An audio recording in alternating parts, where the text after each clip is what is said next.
저는 7년차 은둔형 외톨이입니다. 흔히 은둔형 외톨이 히키코모리 검색했을 때 엄청난 쓰레기 집들이 나오거든요. 제 집도 얼마 전까지 그런 상태였어요. 제가 87년생이니까 한국 나이로 37살, 만으로도 35살, 생일이 지나면 36살이 됩니다. 저의 30대 삶의 대부분이 이렇게 삭제된 거죠. 저는 지금 이 끔찍한 삶에서 탈출하려 노력 중입니다. 제가 어렸을 때부터 이런 사람은 아니었어요. 고등학교 땐 평범한 실업계 찐따 아싸였긴 한데 졸업하자마자 그냥 패기로 무자본 서울살이를 시작해서 잡초처럼 알바로 연명하고 이제 하고 싶은 공부하고 남는 시간에는 취미배드 같은 것도 했어요. 촌놈이 서울 와서 정말 최선을 다해서 낭만과 청춘을 즐기면서 살았었죠. 그러다가 군대를 약간 늦게 22살에 입대했는데 사회생활을 하다 와서 그런지 자존감도 높았고 간부들한테도 신뢰를 받았어요. 먼저 온 선임들도 대부분 동갑 친구들이었는데 돈을 잘 쓰니까 덜 갈굴고 좋아했죠. 아무튼 군 생활은 나름대로 잘 했다는 이야기고 다시 사회에 나와서도 이전처럼 열정 있게 살았어요. 당시에는 막연한 꿈이었었던 게임 회사에 이력서를 넣었던 것이 운 좋게 합격을 해서 이때부터 게임 업계 경력을 쌓으면서 제가 하고 싶은 일을 하면서 즐거운 삶을 살게 됩니다.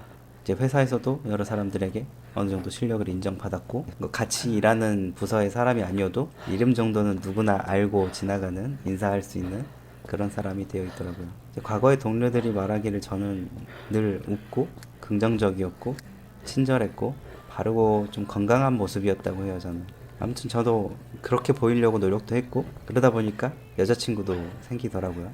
사실 저는 외모에 딱히 관심은 없었고 관리를 할 줄 모르고 꾸밀 줄도 모르고 키도 작고 못생겼고 살도 쪘고 결혼이랑 연애 같은 거는 진작에 포기하고 살았는데 이제 같이 일하다 보니까 서로 정이 들고 자연스럽게 만나게 되더라고요. 그 행복들이 제 삶에서는 너무 분에 넘치는 행복이었던 것 같아요. 1년 정도 교제를 하고 헤어졌고 그렇게 마음이 힘들고 착잡한 시기에 회사에서도 잘리게 됩니다. 헤어지고 잘리고 집에 이렇게 있는데 세상에 혼자만 남은 것 같더라고요. 이때 누군가에게 터놓고 위로를 받았으면 좋았을 텐데 이제 남녀 간에 있었던 문제를 타인에게 말할 수 있다는 게 그때는 가볍다라고 생각했어요.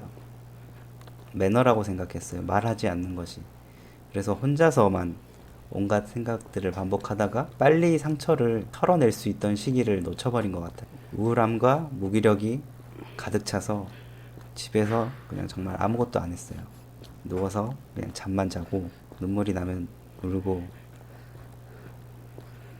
그러니까 일은 당장 안 해도 현실적으로 실업급여가 나오니까 그걸 믿고 있었던 것 같아요. 6개월 정도를 그렇게 방 안에서 외부와 단절한 채 그냥 지냈어요.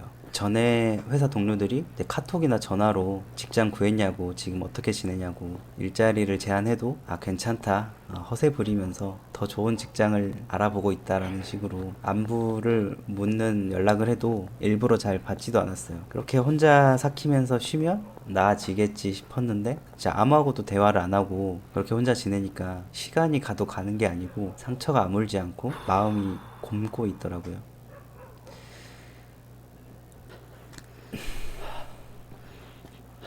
그렇게 혼자 지내면서 마음속의 시간은 제 삶에서 가장 좋았던 2016년에 멈춰 있었던 것 같아요. 그렇게 히키코모리 생활을 1년 정도 했을 때 이대로 살면은 진짜 더 이상 못 버티고 굶어 죽겠구나 싶어서 이제 나오려고 시도를 했어요. 구직 활동을 시작했어요. 아직까지는 이제 나이가 많지 않기 때문에 서류 합격을 하고 면접 제안도 꽤 와서 여러 회사를 찾아갔는데 이제 실무 감각이 사실 무뎌져 있는 상태였고 자신감도 많이 없는 모습이라 잘 안 됐어요. 이게 더 이상 일할 때의 제 모습이 아니었던 거죠. 그래도 말빨이 좀 있는 사람이라 뭐 물어보면 질문을 하면 대화는 잘 이끌어 나갔는데 음침하게 변한 모습이 겉으로 드러났던 것 같아요. 몇 개월 정도 쉰 거는 삶의 주기에서 필요했던 휴식이라고 핑계댈 수가 있는데 1년이 넘어가면 사실 경력 단절이라고 봐야죠. 이 기간 동안 무엇을 했고 왜 오래 쉬었냐는 질문에 사실 그대로를 말할 수가 없었어요. 굳이 모르는 사람들에게 마음의 병을 고백할 필요도 없었고 말해봐야 고작 그런 걸로 1년을 허비했다고 생각할 게 뻔하니까요. 한 달에 여러 번 보던 면접도 다 탈락하고 나니까 이젠 더 이상 입사 지원 서류를 넣을 곳이 없더라고요. 그땐 다른 업계에서 일할 생각 자체를 못했어요. 새로운 것을 도전할 만한 정신 상태가 아니었죠. 스스로를 난 경쟁에 도태한 패배자다. 더 이상 나를 써줄 곳은 없다라고 판단했습니다. 그렇게 구직 실패 후에 서울에 있을 이유도 없고 또 그때 살던 집이 같이 살던 집이라 더 생각이 멈추질 않더라고요. 그래서 히키코모리 2년 차에 서울 생활도 정리하기로 마음을 먹습니다. 이 서울 집도 사실 2년 정도를 청소 안 했기 때문에 쓰레기 집이었어요. 그래서 이때도 특수 청소를 불러서 100만 원 정도에 해결하고 나왔던 것 같아요. 시골에 가서 제일 먼저 한 일이 핸드폰에 있는 모든 연락처를 지우는 거였어요. 어차피 나와 더 이상 연락할 일이 없는 사람들이라고 생각해서 다 지웠습니다. 지방으로 내려갔을 땐 본가에서 가족이랑 같이 살면서 생활비 아끼고 큰 돈을 벌지 않아도 소일거리 조금이라도 하면 오히려 서울에서 직장 생활하는 것보다는 마음도 편하고 결과적으로 벌이도 크게 다르지 않을 거라고 생각했어요. 근데 막상 집에 가니까 아빠랑 어렸을 때부터 사이도 안 좋고 혼자서 10년 넘게 살던 사람이 할머니, 엄마, 아빠, 가족 3명이랑 같이 살려고 하니까 너무 답답해서 지방에서 또 한 달 만에 따로 집을 구해 혼자 살게 됐어요. 근데 이럴 거면 서울에 그냥 있었어야 하는 게 맞는데 그냥 서울에서 도망을 친 거죠. 아무도 나를 몰랐으면 좋겠고 찾지 않았으면 좋겠고 그냥 이 세상에서 조용히 사라지고 싶었어요. 이때 저한테 필요했던 건 의사든 친구든 좋으니까 속 시원하게 털어놓고 세상 살다 보면 별일 아니다. 다시 일어날 동기부여를 받는 일이 중요했는데 도태되어 뒤처진 제 모습이 너무 쪽팔리니까 친구들에게 먼저 연락하지도 않았고 카톡 읽지 않고 그냥 그대로 닫아버리고 전화 오면 안 받고 그나마 가족들이 저를 도우려고 해도 제 집문을 잠그고 밖에서 두드려도 절대 열어주질 않았죠. 그렇게 스스로를 방치해놓고 자기 혐오에 빠져서 자책하고 나는 쓰레기다. 내가 빨리 죽어야 가족들이 덜 고통스럽다. 이런 생각만 반복하면서 그냥 죽은 듯이 살았죠. 그렇게 지방에서도 자발적 고립을 선택하고 삶을 방치해둔 저는 2017년부터 지금까지 은둔형 외톨이에서 탈출하지 못했습니다. 근데 이제는 정말 세상으로 나갈 겁니다.